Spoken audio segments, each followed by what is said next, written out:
여러분, 친구가 몇 명 있으신가요? 지금 머릿속에 생각나는 친구 누가 이렇게 있나요?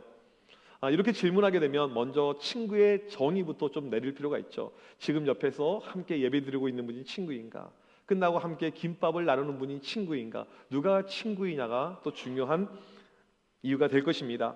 옥스퍼드 대학교의 로빈 덤바 교수가 친구를 조금 재미나게 정의했어요.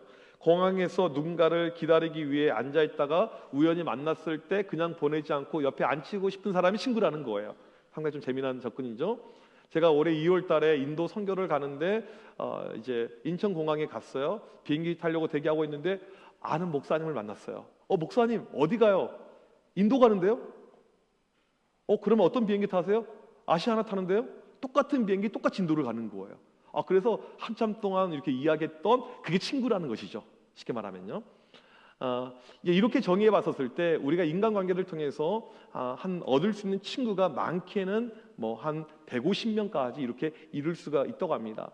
이 덤바 교수가 이 친구, 이 분야의 최고의 세계적인 전문가인데 우정의 원이라는 것을 만들었습니다. 여기 보게 되면 친구의 친밀도가 다양합니다. 그냥 얼굴을 아는 사람, 이름을 아는 사람, 지인, 친구, 좋은 친구, 친한 친구, 절친한 친구. 여러분, 여기서 어떤 게 진짜 친구일까요? 절친한 친구 한 5명 정도 된다고 이렇게 이야기합니다. 우리가 아무리 인간관계가 넓다 하더라도 정말 절친한 이 관계는 한 5명 정도 된다고 알 수가 있습니다.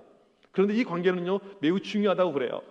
과학자들이 이렇게 분석을 했는데 이런 절친한 친구가 많으면 많을수록 건강하고 오래 산다라는 그런 결과가 이렇게 나와 있습니다.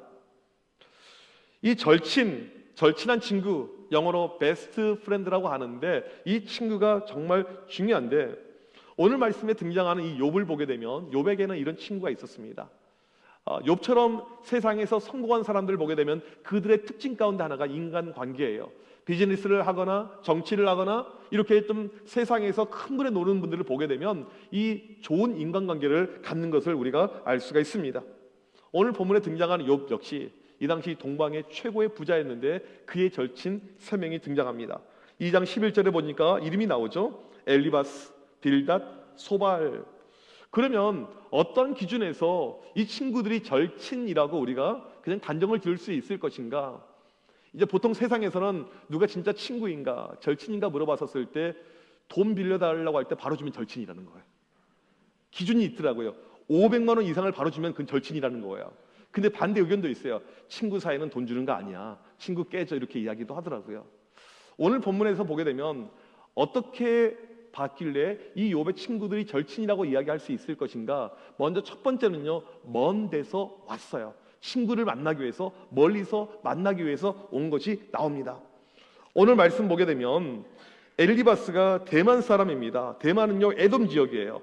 이 에돔에서 욥을 보기 위해서 멀리 온 것입니다. 빌닷은 수아 사람이고 소발은 나아마 사람인데 수아와 나아마는 지명이 정확하지 않아요. 현재 어딘지 우리가 알 수가 없습니다. 중요한 것은 욥이 살고 있는 집 근처는 아닙니다. 옆에 도시도 아니에요. 멀리서 친구를 찾아서 온 거예요. 여러분 정말 친한 친구가 있으면요 멀리도 찾아갑니다. 제가 주주 중에 어떤 책을 읽는데 자기 어렸을 때 친구가 이분이 떠오른 거예요. 책의 저자가요. 그래서 중학교, 고등학교 이후에 한 번도 본 적이 없는 친구를 만나기 위해서 어딜 간 줄 아십니까? 미국을 갔어요. 이게 진짜 친구라는 거죠. 절친은 거리와 상관없이 찾아갈 수가 있다. 그런 의미에서 이 친구들이 진짜 친구라는 것을 알 수가 있습니다. 또 한 가지 다음으로는 이 3명의 친구들은요 욥을 만나러 와서 일주일 동안 함께 시간을 보냅니다. 많은 시간을 투자해서 약속을 잡고 와서 그 시간을 보내고 있는 거예요. 여러분 일주일 함께 할 수 있는 친구는요 드뭅니다. 장례식에서 정말 친한 친구라 할지라도 3일 동안 함께 하는 것이 매우 쉽지 않거든요. 그런 의미에서 이 친구들은 진짜 친구라는 것입니다. 자기 친구가 죽은 것도 아니에요. 아파서 힘들어합니다. 고통 가운데 있어요. 그 친구를 위로하기 위해서 멀리서 왔고 일주일을 함께하고 있기 때문에 절친이라고 할 수가 있는 것입니다. 드디어 4명이 모였습니다. 친한 친구들이 모이면 얼마나 재밌어요. 물론 오늘은 남자 4명이니까 좀 별로일 것 같은데 여자분들 4명 모이면 시끄러워가지고 저번에 교역자 우리 수련회 갔는데 옆에 이제 그런 사람들이 있었나 봐요. 와, 밤에 잠을 안 자요. 와, 여자분들은 왜 그러신지 모르겠어요. 실은 이 친구 관계가 제 박사 논문의 주제거든요. 여자랑 남자랑 이 친구 관계 우정도를 비교하는데 누가 더 친밀도가 높은지 아세요? 여자일까요? 남자일까요? 여자분들이에요. 어렸을 때부터 해서 모든 세대 간의 여성들의 친밀도가 훨씬 더 많으니까 여성분들은 모이면 떠들 수밖에 없는 것이죠. 당연한 원리가 되는 것입니다. 세 명의 친구가 욥을 보자마자 큰 충격을 받습니다. 이게 욥이 맞나? 변해버린 그의 몰골, 사람이라고 할 수가 없어요. 너무 충격적인 형상이었습니다. 친구들은 욥을 보자마자 큰 소리를 지르면서 통곡하기 시작합니다. 어떤 말도 할 수가 없었어요. 너무 충격이었기 때문에.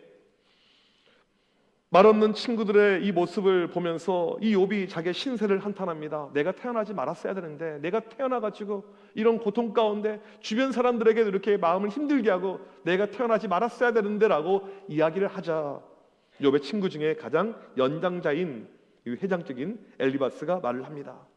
이 엘리바스의 이 대사의 내용은요, 욥기 4장과 5장에 걸쳐서 상당히 방대합니다.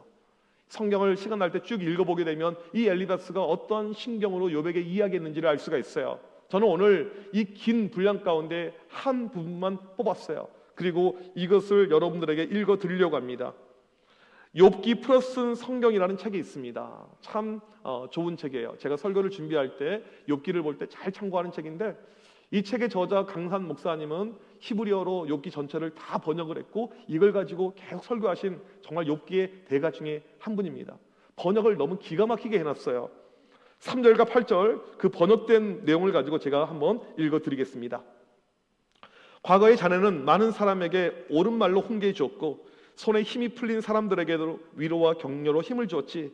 특히 갑자기 어려운 일을 당해서 비틀거리는 사람들에게 자네는 바른 말로 그들의 마음을 강하게 해 주었어. 그런데 정작 자네에게 어려운 일이 닥치자 어째서 그토록 비틀거리고 힘들어하는가?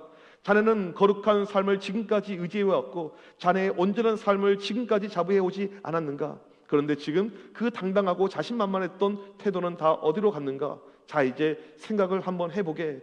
죄 없는 사람이 멸망하는 일이 있던가? 내가 조사해 본 바로는 그 사람이 반드시 악한 짓을 했기 때문이더군. 여러분, 이 엘리바스의 이 이야기를 들어보세요. 말을 얼마나 잘합니까? 틀린 것이 하나도 없는 것처럼 느껴지죠. 먼저 우리는 이 엘리바스가 어떠한 인물인지 좀 살펴볼 필요가 이렇게 있습니다. 첫 번째로 이 엘리바스는요, 친구들 가운데 최고의 연장자였습니다. 지혜가 많은 사람이에요. 전형적인 학자 타입입니다. 교수님 같은 스타일이 엘리바스예요. 두 번째로 이 엘리바스는 하나님에 대해서 누구보다 많이 알고 깊게 알고 있었던 그런 믿음의 사람이었습니다. 엘리바스의 이름의 뜻이 내 하나님은 금이다입니다. 엘리바스는 하나님을 극도로 존중하는 사람이었습니다. 하나님에 대한 지식도 많았고 이 세상을 살아가고 있는 인간에 대한 지식도 많았던 그런 전문가였습니다. 세 번째로 영적인 경험이 있었습니다. 12절부터 16절 보게 되면 잠들 때 환상을 본 적이 있어요. 영적인 체험이 있는 사람입니다. 어떤 학자들은 엘리바스를 선지자로 보기도 합니다. 이 세 가지를 종합해 봤었을 때 이 엘리바스는요, 정말 뛰어난 인물이라는 것입니다. 이렇게 뛰어난 인물이 내 삶에 등장해서 조언한다면 충분히 그 조언을 받을만 하겠죠. 이런 사람들이 우리 주변에도 있어요. 한번 우리 교회적인 그림 가운데 한번 상상을 해보겠습니다. 여러분, 우리 교회에서 성장하는 가운데 정말 뛰어난 친구가 이렇게 있었을 것입니다. 지금도 계실 수가 있어요. 공부를 엄청나게 잘했어요. 명문대를 진학을 하게 되었습니다. 그런데 이 친구는요, 믿음 생활도 정말 잘했어요. 하나님밖에 없어요. 1년에 성경을 기본 4독 5독을 하고 이 성경적인 지식에 대한 열망이 얼마나 컸는지 목회자들이 보는 신학 서적도 이렇게 섭렵하는 이런 친구입니다. 교회에서 존경받을 만하고 상당히 뛰어난 친구가 내 삶에 개입해서 조언해 준다면 여러분, 그 조언을 안 받을 이유가 없는 것입니다. 엘리바스가 바로 그런 인물이고 그런 사람이라는 사실입니다. 성경적인 지식이 많고 똑똑한 엘리바스, 이 사람은 신학적으로도 나름의 탄탄함을 만들었습니다. 오늘 본문을 통해서 알 수 있는 엘리바스의 신학이 있어요. 무엇이냐면 보응신학이라는 것입니다. 우리 7절 말씀을 같이 한번 읽어보도록 하겠습니다. 시작. 생각하여 보라, 죄 없이 망한 자가 누구인가? 정직한 자의 끊어짐이 어디 있는가? 무슨 말이냐면 하나님은 잘못한 사람을 반드시 보응하신다. 죄가 있으면 이 사람은 심판을 받고 멸망을 해야 된다라는 그런 뜻입니다. 어떻게 생각하십니까? 한편으로는 맞죠. 죄가 있으면 죄값을 치러야 됩니다. 그런데 만약에 하나님께서 우리가 저지른 죄를 그때그때 기억하면서 그때그때 하늘에서 번개를 우리에게 내렸다면 이 자리에 남아있을 수 있는 사람은 하나도 없어요. 이렇게 단편적으로 내가 가지고 있는 신학으로 모든 것을 적용하는 것은요, 상당히 무리가 있는 이런 접근이라는 사실입니다. 무엇보다 지금 욥을 보자고요. 욥이 자기가 저지른 잘못으로 인해서 고통을 받고 있는 것이 아닙니다. 하나님의 믿음에 대한 일종의 테스트였잖아요. 그런데 이 엘리바스는 지금 그런 모습이 아닙니다. 획일적으로 보고 있어요. 내가 가지고 있는 신앙과 경험과 신학적인 식견으로 욥 너 잘못했어, 그렇게 이야기를 하고 있습니다. 그렇게 볼 때 이 지금 엘리바스는 문제가 있는 것입니다. 우리는 이 본문을 통해서 이 엘리바스의 문제가 무엇인지 조금 더 깊게 살펴볼 필요가 있습니다. 첫 번째로 엘리바스의 문제는 쉽게 상대방에게 조언한 것이 문제였다는 것입니다. 지금 엘리바스의 대사를 보게 되면 나는 맞고 너는 틀리다 식의 이런 접근을 하고 있어요. 욥, 자네도 알다시피 내가 얼마나 성경을 많이 아는가, 내가 얼마나 믿음 생활을 잘해왔는가, 내가 이렇게 해온 경험이 있는데 자네 좀 잘못된 것 같아, 지금 틀린 것 같아, 빨리 회개해, 그러지 않으면 더 큰 징벌이 있을 거야, 그렇게 지금 이야기를 하고 있는 것입니다. 내가 신앙의 연륜이 많고 내가 뛰어나니까 너는 내 말을 들어야 되고 내 말이 맞다라는 식의 접근을 하고 있는 것입니다. 우리가 삶의 이 현장을 보게 되면 우리 역시 이 조언하는 것이 참 좋을 때가 있어요. 오지랖이라고 하죠. 훈수를 둘 때가 있는 거죠. 옆에 누군가를 보게 되면 답답합니다. 깝깝해. 도와주고 싶은 거죠. 그런 마음에서 개입해서 도와줍니다. 요즘에 이제 젊은 세대들, MZ 세대라고 보통 이야기를 하는데 이 30대 직장인들에게 질문했어요. 40대 이제 선배들이죠, 직장에서요. 그분들에게 원하는 것이 무엇이냐라고 물어봤더니 뭐라고 이야기했냐면 자기들에게 조언하지 말라는 거예요. 듣기 싫다는 거죠. 그러면 더 높이 있는 50대 이 상사들에게 원하는 것이 무엇이냐면 지금 이야기 그대로 그들에게 해달라는 거예요. 자기들은 듣기 싫다. 이게 지금 어떤 이 시대의 어떤 트렌드고 흘러가는 어떤 그림입니다. 원치 않아요, 사람들이에요. 우리는 누군가에게 도움을 주기 위해서 조언을 합니다. 그런데 그게 과연 얼마나 큰 도움이 될까요? 뉴욕대학교 심리학과 닐 볼거 교수가 힘든 시기에 연인 사이에 주는 이 조언이 스트레스와 무슨 관계가 있는지 한번 조사를 해봤습니다. 아주 똑똑한 친구들이죠. 로스쿨 다니고 있는 99쌍의 이 커플들에게 이 조사를 해봤어요. 다른 관계가 아닌 연인 사이예요. 결혼을 준비하고 있는 아주 둘이 사랑하고 있는 그 상대방에게 조언을 하는 것입니다.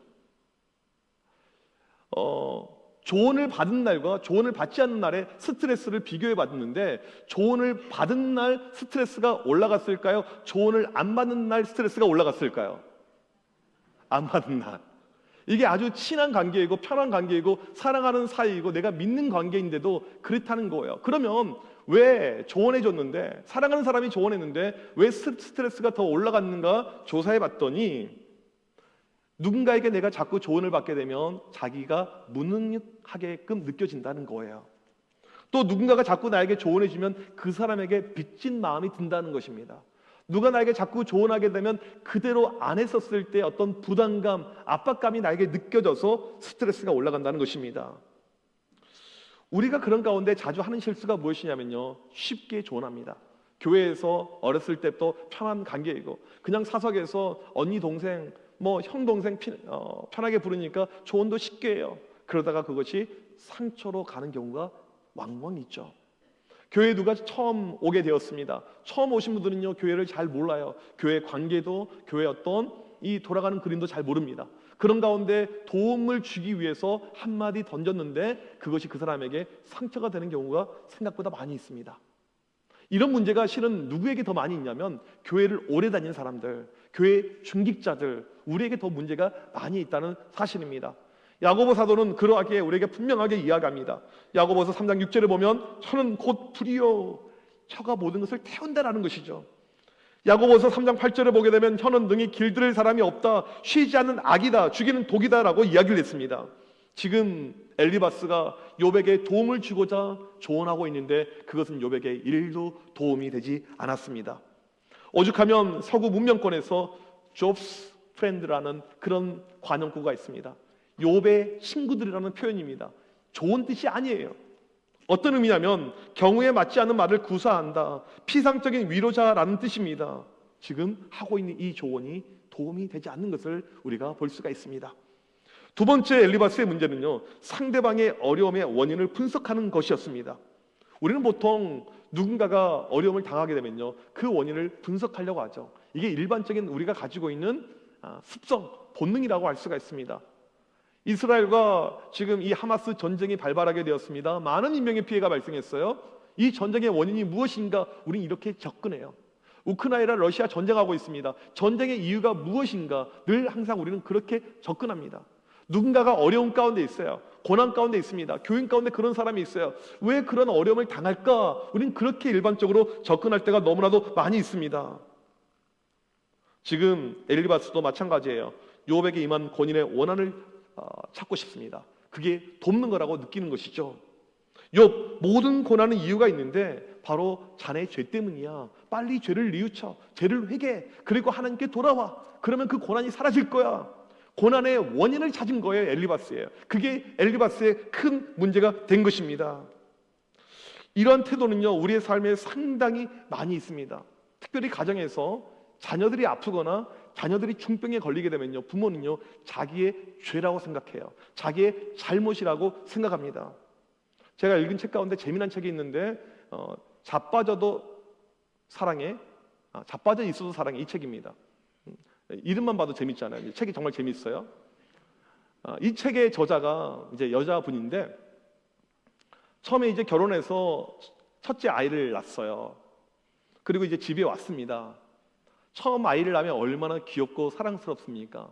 그런데 이 아이가 숨 쉬는 것이 좀 불안정하고 이상해요. 병원에 가봤더니 큰 병원에 가라는 거예요. 그래서 이 아이 이제 정밀 검사를 해봤더니 의사가 뭐라고 하냐면 심장에 구멍이 3개 나 있다는 거예요. 청청병력 같은 소리를 듣습니다. 모든 것이 이제 무너질 것 같은 이야기를 듣는 것이죠. 얼마나 마음이 안 좋아요. 괴로워요. 근데 그때 의사가 뭐라고 이야기했냐면 이 아이 몸속에 심장에 3개 구멍이 나와 있는데 이것은 엄마의 잘못도 아니고 아빠의 잘못도 아닙니다. 나중에 메꿔질 수도 있고 안 되면 수술하면 됩니다. 그렇게 이야기를 했어요. 근데 그 한마디가 엄청난 위로가 되었다는 거죠. 우리는 내 잘못 때문에 아이가 아파서. 근데 실제로 이 아이가 자연스럽게 이 구멍이 메꿔지는 가운데 지금 건강하게 지내고 있다는 내용입니다. 식구들 가운데 누가 사고를 당했습니다. 이런 마음이 들죠. 그때 내가 하나님께 불순종해서 이런 사고가 임한 것 같아. 여러분들 가운데 금전적인 손실을 경험해 본 적이 있습니까? 내가 하나님께 11조를 떼먹었더니 하나님 다 가져가셨어. 그런 마음이 우리에게 찾아올 때가 있어요. 물론 그럴 수도 있어요. 그런데 모든 것을 그렇게 일률적으로 이야기할 수는 없다는 사실입니다. 고난이 찾아오게 되면 늘 먼저 우리는 고난의 원인을 분석하려고 하고 이유를 찾으려고 하는데 실은 그게 문제라는 것입니다. 실은 많은 목사님들의 문제 가운데 하나가 사회적인 큰 어려움이 찾아왔었을 때 다들 위대한 선지자가 되려고 합니다. 그리고 가장 먼저 설교 시간에 그 고난을 해석하려고 하는 우를 범하게 되는 것이죠. 세월호가 터졌었을 때 명성교회 김삼환 목사님은 설교 시간에 하나님이 세월호를 침몰시킨 이유가 있습니다라고 강력하게 이야기를 하셨어요. 극동방송 김장한 목사님도 지금 국가가 어려운데 어린아이들을 희생시키면서 하나님께서 국가에 기회를 주신 것입니다라고 설교를 하셨습니다. 이분들의 멘트는요, 틀렸다 잘못했다 이렇게 말할 수는 없어요. 그런데 중요한 것은 무엇이냐면 만약에 자기 아이들이, 자기 손자 손녀가 그렇게 어려움을 겪었다면 그런 이야기를 할 수 있었을까? 할 수 있겠습니까? 저는 솔직히 그런 설교를 들으면서요, 너무 화가 났어요. 코로나 때도 마찬가지입니다. 목사님들이 앞다퉈서 선지자가 된 거예요. 평소 때는 그렇게 잠잠하셨던 분들이 목소리를 냅니다. 중국 우한에 기독교 박해가 심해지자 그것을 심판하기 위해서 하나님께서 코로나를 보내주셨습니다. 공산주의를 멀리하라는 하나님의 계시입니다. 그냥 이야기를 막 하는 거예요. 인천에 계신 어떤 목사님은 코로나는 하나님의 심판입니다. 걸린 사람은 다 심판의 대상자라는 거예요. 그리고는 자기가 바로 걸렸어요. 코로나 때 얼마나 많은 사람들이 이 고통의 이유를 해석하려고 했습니까? 이게 일반적인 모습이죠. 미국에서요 9.11 테러가 일어났었을 때도 마찬가지였습니다. 하나님의 심판입니다. 이 미국 땅이 타락하니까 하나님께서 가장 타락한 뉴욕을 지금 멸망시키려고 하고 있습니다. 물론 이것은 사실일 수도 있어요. 근데 문제가 무엇입니까? 그 주변에 고통당하고 있는 사람들이 너무 많다는 거예요. 이런 설교가 자꾸 강단에서 흘러나오자 많은 젊은 사람들이 그 당시에 9.11 때 교회를 떠납니다. 아, 설교 못 듣겠어. 안 들을래. 그 당시 뉴욕 맨하탄에 교회를 개척해서 목회를 하고 있었던 이 리드머 교회 팀 켈러 목사님이 계셨어요. 이 목사님은 보니까 9.11 때 너무나도 많은 사람들, 인명들이 피해를 당했잖아요. 자기 교인들, 식구들, 관련된 사람들, 한 달이 걸린 지인들 너무 많은 거예요. 우리 같이 울면서 기도합시다. 교회에서 기도 모임을 만들었어요. 그리고 기도 모임을 하는 가운데 또 사연을 들어보니까 그 당시 뉴욕의 경제가 완전히 무너져 버렸습니다. 뉴욕의 경제가 초토화가 되어서 교인들 가운데 밥을 굶는 사람들이 있다는 이야기를 들었어요. 그래서 무엇을 했냐면 교인들에게 밥값을 내준 거예요. 맥도날드 가서 햄버거 사드세요. 굶지 마세요. 그런 접근을 하게 되었습니다. 그런 가운데 9.11 때 이 리디머 교회는요 폭발적으로 부흥을 하게 되었다는 이야기가 있습니다. 누군가가 어려운 가운데 있을 때, 고난당할 때 그 고난을 해석하려고 하지 마십시오. 예수님은 자기 친구가 죽었었을 때 신학적으로 접근하지 않았습니다. 그냥 우셨어요. 힘들어하는 사람이 있으면 왜를 찾는 것이 아니고 함께 해주는 것이 필요한 것이죠. 함께 해주고 밥 먹고 커피 마시고 이것이에요. 로마서 12장 15절에 보게 되면 우는 자들과 함께 울라 하면서 우리가 함께 울어주면 되는 것입니다. 제발 고난의 이유, 고난의 원인 이것을 캐내려고 하지 마십시오. 분석할 필요도 없습니다. 그냥 함께 해주면 되는 거예요. 예전 교회에서 저랑 같이 청소년 사역을 했던 이 부장 권사님이 계세요. 여자분이죠. 이제 11월 말쯤 되어서 한 분 저를 찾아왔어요. 목사님 드릴 말씀이 있습니다. 권사님 뭔가요? 목사님 실은 저번 7월 말에 우리 부서에 상당히 좀 심각한 교사들 가운데 갈등이 있었습니다. 아니 권사님 왜 그 이야기를 지금 와서 하세요? 한참 흘러간 다음에. 네 목사님 그때 너무나도 시끄러웠는데 목사님 수련회 준비하고 영적으로 든든하게 서야 되는데 이것이 영적으로 장애를 줄까 봐 제가 말하지 않았습니다 라고 이야기를 하더라고요. 본인도 이것을 나서서 말하면서 여기 찾아다니고 저기 찾아다니면서 이 고난의 문제를, 어려움의 문제를 해결한 것이 아니고 본인 역시 그 당시에 조용히 그냥 기도만 했다는 거예요. 더 많이 기도하고 더 많이 금식하고 한 달이 딱 지났더니 모든 문제가 사라져버린 거예요. 그리고 저한테 와서 목사님 이제 다 끝났고요, 다 해결되었습니다 라는 이야기를 들었을 때 얼마나 감사했는지 몰라요. 누군가가 어려움을 겪고 있을 때, 고난을 겪고 있을 때 우리는 개입하려고 하죠. 내가 가서 해결하려고 합니다. 그럴 필요가 없다는 거예요. 조용히 잠잠히 있으면서 그냥 기도해 주는 것, 그것이 더 큰 힘이 될 수 있다는 사실입니다. 실은 고난이 닥쳐오게 되면요 당사자가 가장 힘듭니다.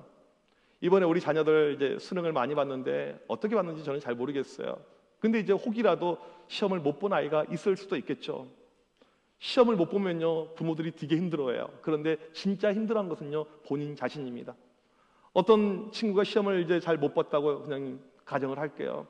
엄마가 문제집 좀 가져와봐, 시험지 가져와봐. 너 왜 수학이 3등급이야? 너 중학교 1학년 때 내가 그 좋은 학원 보냈는데 그 학원 선생님이 문제네. 학원 선생님 한번 만나봐야겠어. 아닌가? 그때 과외를 했었는데 그 과외 선생님의 문제인가? 아니야. 너 고등학교 1학년 때 그 만났던 친구들 있잖아. 맨날 같이 다니고 걔네들 한번 다 집에 오라고 해. 내가 혼내야겠어.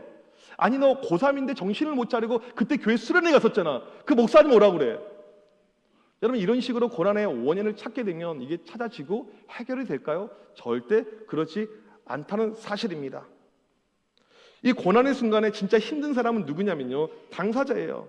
그 아이, 주변에 친한 사람들, 지인들, 목장 식구들 가운데 고난이 다가올 때 우리가 해서는 안 되는 일은요 이 고난에 대해서 이러쿵 저러쿵 훈수두는 거, 말하는 것, 조언하는 거 도움이 되지 않습니다. 이 이야기는 아신대 이한영 교수님의 이야기예요. 이 목사님이 미국에 사실 때 고등학교 2학년 다니는 딸이 있었어요. 미국 입시에서 가장 중요한 학년은 고등학교 2학년입니다. 이때 대학교 지원을 하기 때문에요. 식구들도 엄청나게 긴장해요. 특별히 미국은요 내신이 엄청나게 중요한데 이제 마지막 시험을 봤는데 한 과목에서 F가 뜬 거예요. 엄청난 충격이죠. 이 딸은 식음을 전폐하고 방 안에 들어가 있고 엄마는 교회만 가면 맨날 울고 있고 집안이 완전히 초상집이 되어버렸어요. 이 교수님이 이러면 안 될 것 같아서 자기 딸을 달랩니다. 우리 맛있는 거 먹으러 가자. 여러분, 인생 망했다고 생각하는 딸이 먹으러 가겠습니까? 계속 설득을 해요. 먹으러 가자, 먹으러 가자. 내가 좋은데 알아. 그렇게 간신히 설득해서 이 딸을 데리고 한 번도 가본 적이 없는 고급 레스토랑에 가게 됩니다. 딸이 놀라는 거죠. 지금 시험이 망쳐서 완전히 이것은 집안 폭삭 망한 상태거든요. 분위기가요. 근데 이런 데를 왔어요. 아빠, 우리 여기 왜 왔어? 라고 질문했어요. 그러자 이 아빠가 뭐라고 이야기하냐면 우리 여기 온 이유가 있어. 바로 셀러브레이션을 하러 왔어. 아빠, 셀러브레이션이 뭔데? 네가 C를 맞았으면 셀러브레이션을 했을 것인데 네가 F를 맞았기 때문에 셀러브레이션을 하는 거야. 참 우리에게 이런 여유가 필요해요. 그렇죠? 안 됐을 때 위로해주고 칭찬해주고. 제가 전혀 그걸 잘 못하는 사람이니까 이건 저한테 저는 하는 이야기예요. 이렇게 이야기하니까 이제 집안의 분위기가 밝아지잖아요. 어려움, 이 그늘들이 사라지잖아요. 그런 가운데 이 교수님이 딸에게 물어봐요. 너 학교에서 무슨 일 있었니? 그제서 이 아이가 말을 합니다. 실은 그 과목 시험을 보는데 반에서 집단 컨닝을 한 거예요. 모범 답안을 만들어서 이것을 아이들이 돌리고 이 답안이 자기한테도 왔는데 자기는 신앙의 양심상 그걸 버리고 그냥 시험을 쳤어요. 근데 그 시험이 상대평가였습니다.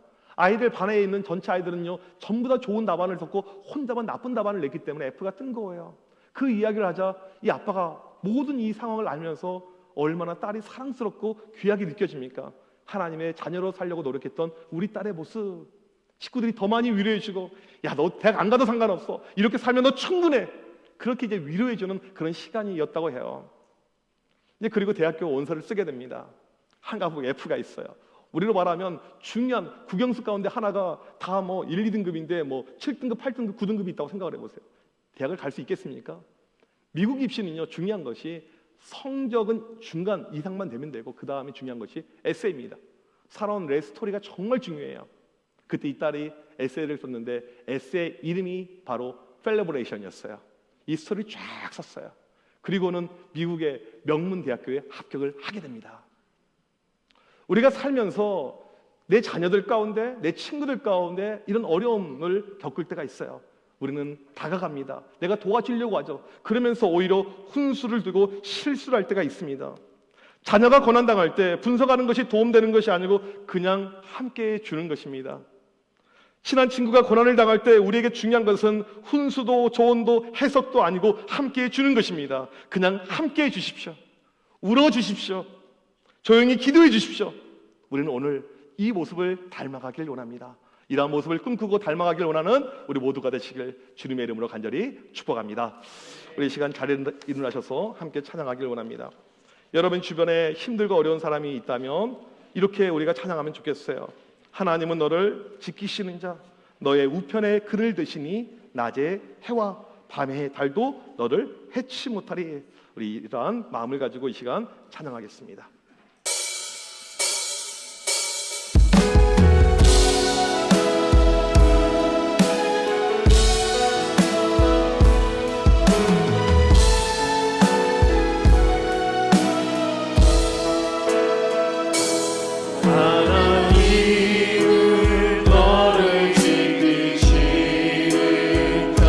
너의 우편에 그늘 되시니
시간 기도할 때 오늘 특별히 우리 주변에 힘들어하는 분들, 어려운 가운데 있는 분들을 위해서 우리 이 시간 충고하며 기도하길 원합니다. 하나님, 내 주변에 지금 어려운 가운데 있는 분들 많이 있습니다. 힘들어하는 심령들, 여러 가지 마음에 불편한 그 마음을 가지고 있는 영혼들, 이 시간 하나님 그들 가운데 함께 하시고 도와주시고 그들을 위로하여 주십시고 그들 가운데 보살핌의 은혜를 허락하여 주시옵소서.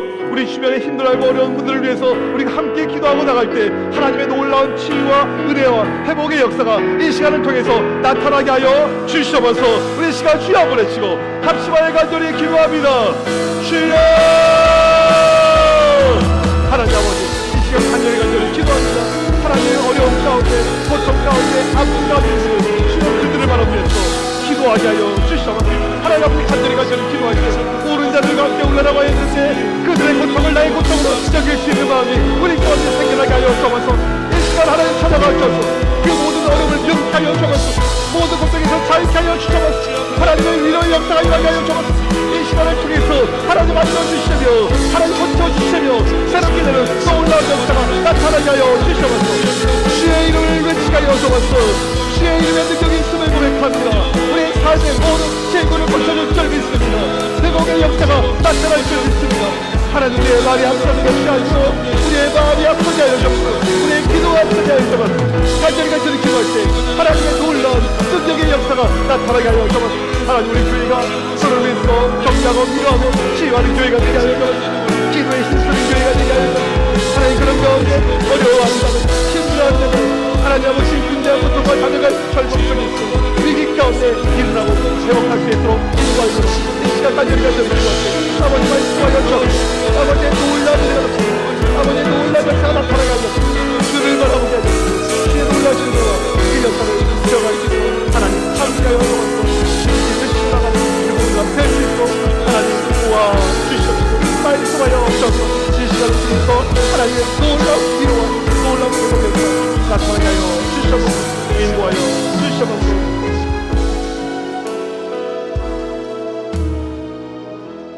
하나님, 우리 역시 우는 자들과 함께 울게 하여 주시옵소서.